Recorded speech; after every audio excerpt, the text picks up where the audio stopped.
कर्म के बारे में सभी की अपनी अपनी राय है कि अच्छे कर्म करो, कर्मों का फल भोगना पड़ता है। पर क्या आपको पता है कि पहले कर्म इंसान के मन और दिमाग में होते हैं। यदि वह वही विचार कर ले कि मैं जो सोच रहा हूँ उसका परिणाम क्या होगा, तो वह कभी गलत काम करे ही नहीं। ज़्यादातर लोग जागरूकता की कमी के कारण ही गलत कार्य करते हैं। तो हमें अपने मन को गलत कार्य करने से कैसे रोकना है, समझते हैं इस कहानी से। एक बार एक चोर महात्मा बुद्ध के यहाँ पहुँचा। जैसे ही वह महात्मा के सामने आया, उसने उन्हें प्रणाम किया और कहा, गुरुजी, मैं एक चोर हूँ। मैं अपनी चोरी की आदत छोड़ना चाहता हूँ। कृपा कर मुझे आशीर्वाद दीजिए ताकि मैं यह काम छोड़ सकूँ। चोर की बातें सुनकर महात्मा ने कहा, अगर तुम चोरी की आदत नहीं छोड़ सकते तो एक काम करो।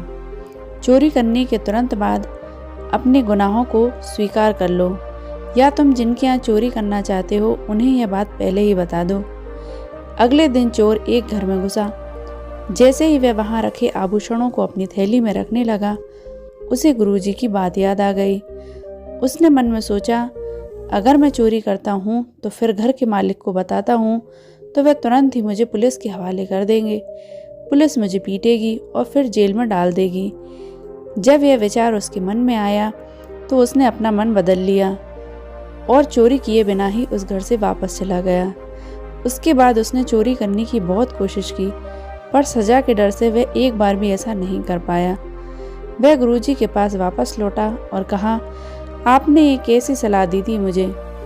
अगर मैं जानता हूँ कि मुझे चोरी की बात घर के मालिक को बतानी है, और तो ऐसे में मैं चोरी कैसे कर पाऊँगा। गुरुजी ने जवाब दिया, मैंने तुम्हें यह सलाह इसीलिए दी थी कि तुम चोरी करना छोड़ दो। जब तुम्हें मेरे शब्द याद आए तो तुम सावधान हो गए। तुम यह जान गए कि तुम्हारे कर्म अगर ऐसे ही रहे तो तुम्हें क्या सज़ा मिलेगी। इसलिए तुमने अपराध करने से बचने में ही भलाई समझी।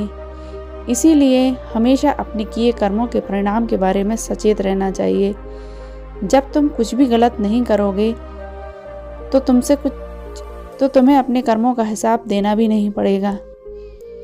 ज़्यादातर लोग जागरूकता की कमी के कारण ही गलत कार्य करते हैं। इसलिए किसी भी कार्य को करने से पहले हमें उसके परिणाम के बारे में अवश्य सोचना चाहिए।